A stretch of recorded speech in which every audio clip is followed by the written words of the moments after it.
மேடையில் வீற்றிருக்கின்ற விழாவின் தலைவர் பெரியவர் ராமசாமி அவர்களே, சிறப்புரை வாழ்த்தி அமர்ந்திருக்கின்ற மேம் அகிலா அவர்களே மற்றும் கனரா பேங்க் முன்னாள் சேர்மன் திருமிகு மனோகரன் அவர்களே, வாழ்த்தி பேச இருக்கின்ற இயக்குனர் ஏஆர் முருகதாஸ் அவர்களே மற்றும் சைதை சித்தர் நம்முடைய சென்னையின் முன்னாள் மேயர் மனித நேயர் திருமிகு சைதை துரைசாமி அவர்களே, நண்பர் ரமேஷ் அவர்களே, மேடையில் எதிரே அமர்ந்திருக்கின்ற சகோதர சகோதரிகளே, உங்கள் அனைவருக்கும் என் முதற்கண் வணக்கம். நண்பர் ரமேஷ் சொன்னார் 6 மணிக்கு முடிச்சிடுவேன்னு சொன்னார். ஆனால் 6 மணி ஆயிடுச்சு. அதனால் நான் சீக்கிரத்தை என் பேச்சை முடிச்சிடுறேன். ஸோ தட் அவர் சொன்ன ப்ராமிஸை கீப்பப் பண்ணலாம். ரமேஷ் இந்த ஃபங்க்ஷன் ஆர்கனைஸ் பண்ண சொன்ன உடனே அவர் ராமச்சந்திராவை நடத்தலாம்னு சொல்லி சொன்னார். அதற்கு டிஸ்கஸ் பண்ணி எப்படி உங்களெல்லாம் வர வைக்கணும், எப்படி இங்கே அக்காமடேட் பண்ணணும், எப்படி ஃபீடிங் மற்றெல்லாம் கேர் எடுத்துக்கணும், தென் இந்த 2 days எப்படிலாம் ப்ரோக்ராம் பண்ணணுன்றதெல்லாம் ரொம்ப டீட்டெயில்டாக பேசிலாம் பண்ணார். இந்த ஒரு எக்ஸாம்பிளுக்காக சொல்கிறேன். இதுபோல் ஒவ்வொரு ஸ்டூடெண்ட்டுக்கும் என்ட்ரிலேருந்து எக்ஸிட் வரைக்கும் ப்ளஸ் அவங்க ஃபர்தர் பிஜி மற்ற சூப்பர் ஸ்பெஷாலிட்டி போல் ஒரு ஸ்டேஜ்லேயும் ஒரு பார்ட் ஆஃப் த ஃபேமிலி மெம்பராக இருந்தவங்களெல்லாம் கேர் எடுத்து பார்த்துக்கிறாரு. முன்னாலே சொன்னது போல் இப்போ ஒரு குடும்பத்தில் 2 குழந்தை 1 குழந்தை தான் இருக்குது எல்லா பெற்றோர்களுக்கும். இவருக்கான அப்படி இல்லை, 600 சில்லற குழந்தைகள், 669 குழந்தைகள். Still it continuous. இது முடிவுன்னு இல்லை, இது இன்னும் தொடர்ந்து கொண்டே இருக்க போது தொடர்கதை. இது இப்படி ஒவ்வொருவரையும் ஒரு கேர் எடுத்து பண்ணுறது ஒரு பெரிய விஷயம். இப்போ எல்லாருமே இப்போ எல்லாம் ஒரு விளம்பர உலகத்தில் இருக்கோம். அதுவும் டைரக்டர் இங்கே இருக்கிறார், அவருக்கு தெரியும். ஒரு வியாபார நோக்கத்தோடு தான் இப்போ எல்லாமே போயிட்டு இருக்கிறாங்க. அது இயற்கை, அது நம்ம யாரையும் தவறுன்னு சொல்ல முடியாது. ஆனால் இந்த ஒரு உலகத்தில், அவசர உலகத்தில், இந்த கம்ப்யூட்டர் ஏஜில், இந்த பீரியட்லேயும் தன்னை அறிமுகப்படுத்தி கொள்ளாமல் எங்கேயும் வெளியே காமிக்காம சேவை ஒன்றே குறிக்கோளாக இருக்கிறது முகவரி தவிர வேறு யாருமே இல்லைன்னு நினைக்கிறேன். ரமேஷ் வேறு யாரும் இல்லைன்னு நினைக்கிறேன். இந்த ஃபோட்டோவில் கூட எல்லாம் காமிச்சு அந்த வீடியோலாம் காமிப்போது எங்காவது ஒரு வாரம்னு பார்த்தேன். ஆனால் ஒரே ஒரு ஃப்ரேமில் மட்டும் வந்தார். அது எப்படி அவருக்கே தெரியாமல் வந்திருக்குன்னு நினைக்கிறேன். அதர்வைஸ் அதையும் அவர் அவாய்ட் பண்ணியிருப்பார்.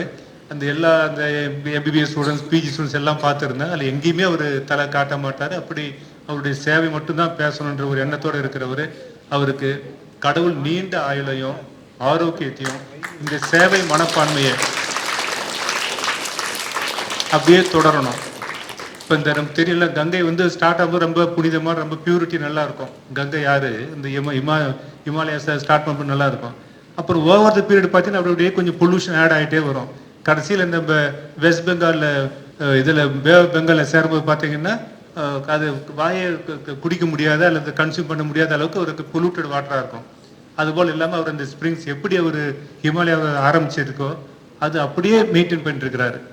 அந்த மன சுத்தமோ, அந்த ஒரு திடமான ஒரு எண்ணமோ, சேவை மனப்பான்மையும், தன்னை முன்னிலைப்படுத்தாமல் மற்றவங்களை முன்னிலைப்படுத்தி ஒரு டீமாக வேலை செய்கிறதும் அவருக்கு இணை யாரும் இல்லை. அவருக்கு கடவுள் எல்லா வளமும் நலமும் கொடுத்து நல்ல அருளை கொடுக்க வேண்டும் என்று வேண்டி கேட்டுக்கொள்கிறேன்.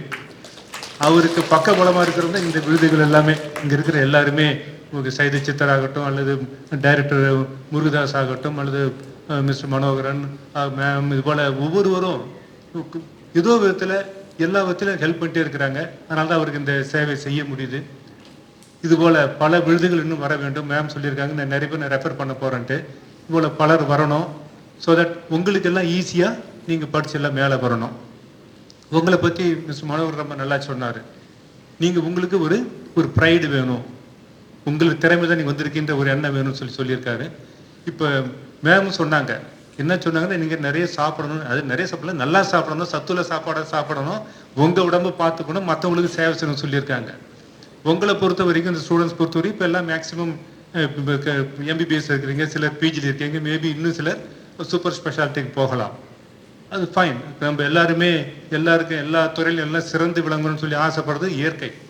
ஆனால் அவங்க சொன்னது என்னென்ன, எல்லாமே எங்களுக்கு பேசினது, நீங்கள் சேவை மனப்பான்மையோடு இருக்கணும். அதுக்கு உங்களுக்கு எக்ஸாம்பிளே ரமேஷ் தான். முகவரி ரமேஷ் எப்படி உங்களுக்கு ஒரு அண்ணனாக இருந்து ஒரு காட்ஃபாதராக எப்படி பண்ணிட்டு இருக்கிறாரோ, அதுபோல் நீங்கள் உங்ககிட்ட வரவங்களுக்கு நீங்கள் சிறப்பாக சேவை செய்யணும். அதுக்கு இதே காலேஜில் ஒரு ஒரு பேச்சில் இவர் சொல்லியிருந்தார், டாக்டர் மார்த்தாண்டம் கேள்விப்பட்டிருப்பீங்க. ஆத்தோல ரொம்ப ஒரு பெரிய டாக்டர், ஒரு கன்னியாகுமரி மாவட்டத்தை சார்ந்தவர், ரொம்ப ரொம்ப பெரிய ஒரு சீனியர் டாக்டர். அவர் சொன்னார், அவர் ஏழி செய்யலை. இப்போ சின்னாலப்பட்டின்னு ஒரு ஊர் மதுரைக்கு திண்டுக்கல் பக்கத்தில் இருக்குது. அந்த ஊரில் ஒரு டாக்டராக இருக்கும்போது பிஹெச்சில் இருக்கும்போது அங்கே ஒரு நெசவாளி, அங்கே நெசவு தொழில் கைத்தறி அங்கே விசேஷம். ஸோ அங்கே வந்து சொல்லியிருக்கிறாங்க, டாக்டர் எனக்கு கொஞ்சம் இந்த நெசவு தொழில் செய்த எனக்கு கொஞ்சம் மூட்டுலாம் வலிக்குது, நீங்கள் கொஞ்சம் ஆப்ரேட் பண்ணுங்கன்னு சொல்லியிருக்காங்க. இவர் பார்த்து சொல்லியிருக்கா, ரொம்ப நல்லா இருக்குது, பரவாயில்லப்பா நான் ஆப்ரேட் பண்ணுறேன், சரி பண்ணலாம் சொல்லியிருக்கிறாரு. அவன் டெய்லி மார்னிங் வருவாங்க, ஈவினிங் வருவார் அந்த பேஷண்ட்டு. டாக்டர் கொஞ்சம் பார்த்துங்க டாக்டர், பாருங்க டாக்டர், டாக்டர் சொல்லிட்டே இருப்பார். அப்புறம் இவர் ஒரு சேல் இல்லைப்பா கவலைப்படாத, சின்ன ஆப்ரேஷன் தான், சரியாயிடும் சரியாயிடும் சொல்லிட்டே இருக்கிறாரு. அந்த டேட் ஃபிக்ஸ் பண்ணியாச்சு. ஆனால் டெய்லி பெஸ்டப் பண்ணிட்டே இருக்கிறாங்க, என்னாச்சு என்னாச்சு டாக்டர் டாக்டர்ன்ட்டு. அப்புறம் ஒரு சேல் இவர் சொன்னார், நீ ஏன்பா கவலைப்பட்டு, சின்ன ஆப்ரேஷன், இது போல் நான் நிறைய ஆப்ரேஷன் பண்ணியிருக்கிறேன், டோன்ட் வெரி சொல்லியிருக்கிறாரு. அதுக்கு அவன் சொன்னான், டாக்டர் அதான் டாக்டர் உங்ககிட்ட வந்தேன், எல்லாம் நல்ல டாக்டர் சொன்னாங்க, அதுக்கு நான் உங்ககிட்ட வந்தேன். ஆனால் நீங்கள் நிறைய ஆப்ரேஷன் பண்ணியிருக்கிறீங்க, ஆனால் எனக்கு இதான் ஃபர்ஸ்ட் ஆப்ரேஷன் லைஃப்பில். அதனால் தயவுசெய்து என் பயத்தை வழியை நீங்கள் புரிஞ்சுக்கிங்க. உங்களுக்கு இது சாதாரணம், நிறைய பேஷண்ட், நான் ஒரு பேஷண்ட்டு, பல ஆப்ரேஷன், இது 100 ஆப்ரேஷன் 101வது ஆப்ரேஷன். ஆனால் எனக்கு அப்படி இல்லை டாக்டர் சொல்லிட்டு அவர் சொன்ன பிறகு அவர் சொன்னார், இந்த காலேஜில் எனக்கு சொல்லி கொடுத்ததை விட, ப்ரொஃபஸர் சொல்லி கொடுத்ததை விட, அந்த ஒரு பேஷண்ட் சொன்னது எனக்கு ரொம்ப ஸ்ட்ரைக் ஆச்சு. ஏன்னா உங்கள் ஆங்கிள் தான் நாம் பார்த்துட்டு இருக்கிறோம், அவன் ஆங்கிள் நாம் பார்க்குறதே இல்லை. ஸோ அவன் ஆங்கிள்லேயும் பார்க்குறத நான் புரிஞ்சுக்கிட்டேன்னு சொல்லி இந்த டாக்டர் மார்த்தாண்டம் இதே ராமச்சந்திராவில் கான்வெகேஷன் சென்டர் நெக்ஸ்ட் ஹாலில் பேசினார். இது எதுக்கு இந்த இன்சிடென்ஸ் உங்களுக்கு கோட் பண்ணுறேன்னா, ஒவ்வொருவரும் நீங்கள் டாக்டர் மார்த்தாண்டம் எப்படி அங்கே ஒரு போதி மரத்தை புத்தன் போல் அங்கே ஒரு தெளிவு வந்துச்சோ, உங்களுக்கு அந்த தெளிவு வேணும். இப்போ யாருமே டாக்டர்கிட்ட வரும்போது மேம் சொன்னாங்க, யாரும் ஒரு சந்தோஷமான ஃப்ரெண்ட்லி யாரும் வரப்போகிறதே இல்லை. அது வர்றது ரொம்ப லிமிட்டட் பீப்புள் தான் வருவாங்க. பட் 99% வரவங்கலாம் ஏதோ டிஸ்ட்ரெஸ், ஏதோ ஒரு வலி கஷ்டம், ஒரு இதோட தான் வேதனையோடு தான் வராங்க. போலீஸ் ஸ்டேஷனுக்கோ டாக்டர்கிட்டயோ கோர்ட்டுக்கிட்டயோ யாரும் இன்னும் சந்தோஷமாக போகிறதே இல்லை, வேறு வழி இல்லாமல் தான் அங்கே வராங்க. ஸோ அப்படி வரும்போது அட்லீஸ்ட் வரவங்க கிட்ட நீங்கள் கொஞ்சம் ஒரு கைண்டாக பேசுனீங்கன்னா, ஒரு எம்பத்தி இருந்ததுன்னா, அவங்க அட்லீஸ்ட் தே வில் ஈக்குவேட். போனேன், அந்த டாக்டர் பார்த்தேன், நல்லா பேசுனாங்க, கைராசி டாக்டர், நல்ல டாக்டர் சொல்லிட்டு they will come to you, they will get treatment. அது மட்டும் இல்லை, உங்கள் பிஆர்ஓ அவங்க மாறிடுவாங்க. எங்கே போய் என்ன சொல்லுவாங்க, போயிட்டு அந்த டாக்டரை போய் பார்த்தோம்பா, நல்ல டாக்டர் என்னமா பேசுறாங்க அப்படின்னு சொல்லிட்டு, இது நீங்கள் எங்கே அட்வர்டைஸ்மெண்ட் நீங்கள் தேட வேண்டியதே கிடையாது, அவன் போய் உங்களுக்காக போய் சொல்லிட்டு இருப்பான். அவங்க போய் பாரு, நோயெல்லாம் குணமாயிடும் அப்படின்னு சொல்லி உங்களுக்காக அவன் பேசுவான்.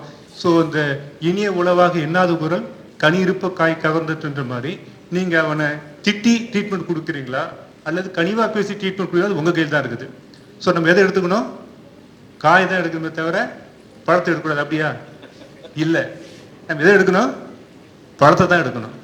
ப்ளஸ் உங்கள் பொசிஷன் அவங்களுக்கு தெரியாது, நீங்கள் ரொம்ப 24/7 வேலை செஞ்சுட்டு இருப்பீங்க, நீங்கள் நிறைய ஸ்ட்ரெஸ்ஸில் இருப்பீங்க, லஞ்சு சாப்பிட்டு இருக்க மாட்டீங்க, ரொம்ப உங்களுக்கு ப்ரெஷர் உங்களுக்கு தான் தெரியும்.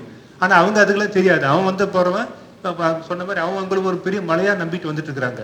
அதனால் அந்த மலையை நீங்கள் தான் அந்த பேரை காப்பாற்றணும், அந்த மெயின்டைன் பண்ணணும். பண்ணிடலாமா? கொஞ்சம் சத்தமாக சொன்னால இருக்குமே. ஓகே, அடுத்தது நிறைய பேர் இப்போ ரமேஷ் சொன்னார், கொஞ்சம் பேச சொன்னார், எல்லாம் நிறைய பேர் பேசுனீங்க, இன்னும் சிலர் திணறுனீங்க, நல்லா பேசி போல் எல்லா டைப்பாகவும் இருந்தீங்க. இந்த ஆக்சுவலாக ரமேஷ் இந்த எஸ்எம்எஸ் வாட்ஸ்அப்பில் இருந்தால் என்ன வாட்டை யூஸ் பண்ணுறாரு, ஒன்று வந்து உங்கள் லாங்குவேஜ் நல்லாயிருக்கும், ப்ராம்ப்டாக வரும், நிறைய இந்த ரிலேட்டட் ஃபோட்டோஸு மற்ற வீடியோஸ்லாம் ரொம்ப எல்லாம் அந்த கிளிப்பிங்ஸ் எல்லாம் ஒழுங்காக வரும். நான் நினைக்கிறது எப்படி ஒன் மேனாக எப்படி பண்ணுறாரு, ஒன் மேன் ஆர்மி எப்படி சொல்லி நினைக்கிறது. அப்புறம் இந்த ரமணா படத்தை வந்து நீங்கள் ஒரு டீம் வச்சுருக்கீங்க சொல்லி இப்போ தான் புரிஞ்சுக்கிட்டேன். ஸோ உங்கள் டீமுக்கு எல்லாமே என்னுடைய வாழ்த்துக்கள். ரொம்ப எல்லாமே நிறைய எல்லாம் ஹெல்ப் பண்ணிட்டு இருக்கிறீங்க. இந்த யூஎஸ்ல ஒரு சர்வே கண்டக்ட் பண்ணாங்க, எதுக்கு ஜனங்க ரொம்ப பயப்படுறாங்கன்ட்டு. நம்பர் 1 சூசைடுக்கு, சூசைடு எல்லாமே பயப்படுறாங்க. நம்பர் 2 பப்ளிக் ஸ்பீக்கிங், புது மேடையில் பேசுறது 2வது அதிக பயப்படுகின்ற ஒரு நிகழ்வாக இருந்திருக்குது. இது யூஎஸ்ல எப்படி நம்மளும் எப்படின்னு பார்த்துக்குங்க. அதனால் நீங்கள் டாக்டர் மட்டும் டாக்டராக இருந்தால் பார்த்தாது, டாக்டராக அதான் பேசிக். இது நீங்கள் மற்ற ஸ்கில் சாஃப்ட் ஸ்கில்லை நீங்கள் நிறைய வளர்த்துக்கணும். என்ன இது போல் பேசுறதுக்கு, இந்த ஃபங்க்ஷன் ஆர்கனைஸ் பண்ணுறீங்க, இப்போ இதே பாருங்கள், டிரான்ஸ்போர்ட்டு, மற்ற அக்காமடேஷன், இந்த ஹால், மற்ற இந்த பிஆர் மெட்டீரியல், இது போல் இவ்வளோ பண்ணியிருக்கீங்கன்னா இது ஒரு டீம் பண்ணியிருக்கீங்க. இது ஒருத்தவங்களும் இதை அந்த ஸ்கில்லை வளர்த்துக்கணும். ஏன்னா இது உங்களுக்கு கண்டிப்பாக தேவை. இது மட்டும் இல்லை, இன்னும் ஒரு ஒரு ஒரு இன்சிடன்ஸும் சொல்கிறேன். ஒரு ஃபேமஸான ஹாஸ்பிட்டல், அந்த டாக்டரும் பத்மஸ்ரீ அவார்டு வாங்கினவர். அவர், அவங்க டாக்டர், சன்னிலா 3 பேருமே டாக்டர்ஸ். அவங்க என்ன பண்ணிட்டாங்க, ரொம்ப பூந்தமல்லியில் அந்த ஹாஸ்பிட்டல் இருக்குது. ஸோ ரொம்ப சின்சியராக வேலை செய்கிறாங்க, எல்லாம் நல்லா பண்ணுறாங்க, நிறைய ஏர்ன் பண்ணுறாங்க. ஆனால் ஒரு ஸ்டேஜில் அந்த நிறைய பட்ஜெட் ரொம்ப டிஃபிசிட்டாக போயிட்டுருக்கு.